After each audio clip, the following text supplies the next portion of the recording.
Hey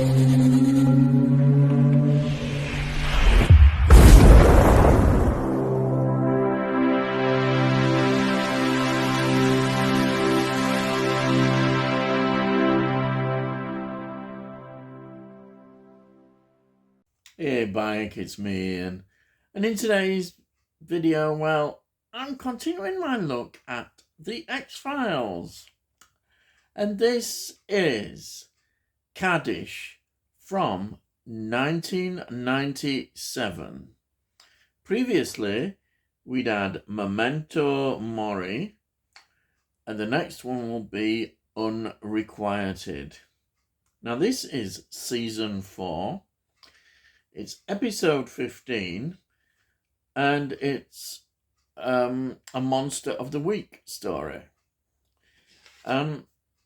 It was transmitted on the 16th of February 1997 on Fox, on the 27th of April 1997 on Sky, and on the 17th of December 1997 on BBC One.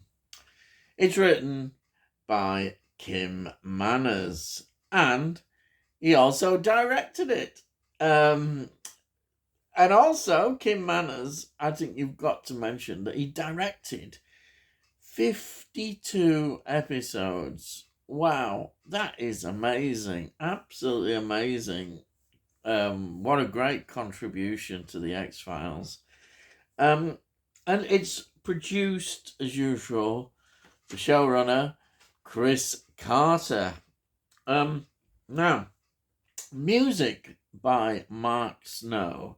It's worth mentioning the music here because he's using and featuring a lot of clarinet, violins, and cello solos. You get that sort of vibe. There's the Jewish kind of vibe as well that we get, and it's very much reflected in the music, and I really like that because it stands out. Sometimes I'm one of these people who forget about the music. I don't see it, but this one you definitely don't forget about the music. It really adds so much to the episode, and as I always say in these, the locations again. Vancouver provides some great locations. And this features Gastown, which is in Vancouver, and particularly also the Winters Hotel. Great, absolutely great locations always. The cast will go through. We've got David Duchovny, who plays Fox Mulder. We've got Gillian Anderson playing Dana Scully. We've got Justin Malaki, and she plays Ariel Luria. And I think she's good. Her performance is very good here. She was in a lot of TV series and TV films.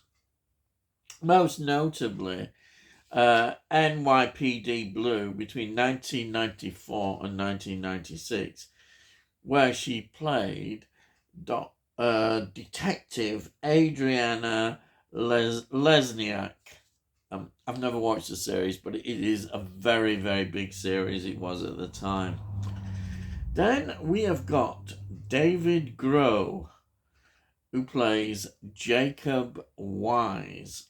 He was in the Irish Whiskey Rebellion in 1972, 2 Minute Warning, 1976, Get Shorty, yes, 1995, John Travolta, yes.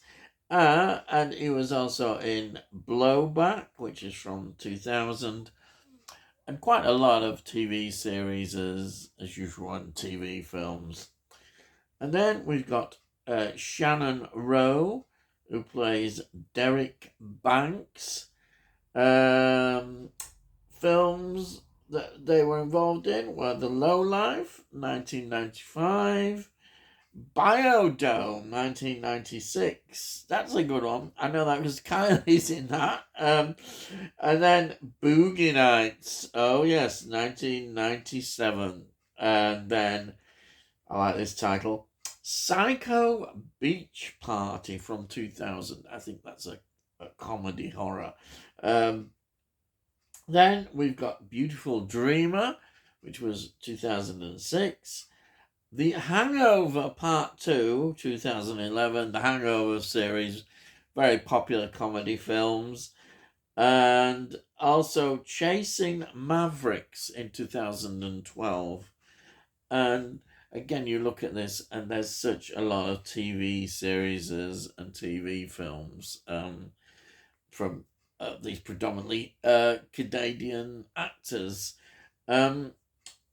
It makes sense, doesn't it? It's filmed in Vancouver. You're going to get Canadian actors and actresses. So, you're saying to yourself, what the hell's all this about then? Get on with it. Okay, so Isaac Luria is a Jewish man, and he's killed by a group of teenagers working for a racist shop owner.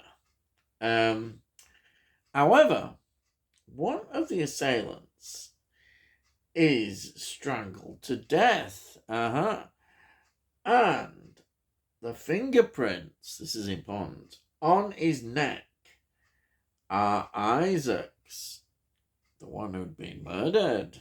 Yes, X-Files. Prints on his neck are, in fact, as I say, Isaac's. So they've done a forensic print check, and they found they match Isaac's, but he's dead. This is where the X-Files jumps in, of course. And, of course, Mulder gets straight in there and believes that a golem, which is a creature that is created, it is said, without a soul, it's part of Jewish folklore, and this is created, this creature, and they believe that this golem is avenging Isaac's murder. That is why it's linked with the prince. That's what I think. It's got this Jewish mythology, folklore elements to this story, but it also I think also takes another look at anti-Semitism. We see that quite plainly in the those that are clearly anti-Semitic, printing the leaflets this guy is, and the usual sort of Jewish conspiracies about the world, and all that kind of stuff that you get. We always have that. They're kind of like, in a way, white supremacists, and white supremacists use that. But we've got one who's totally concentrating on his his anti Jewish thing. There he is. And they get a lot of support as well, sometimes among certain people, certain groups of people. So we've got all that factor going on.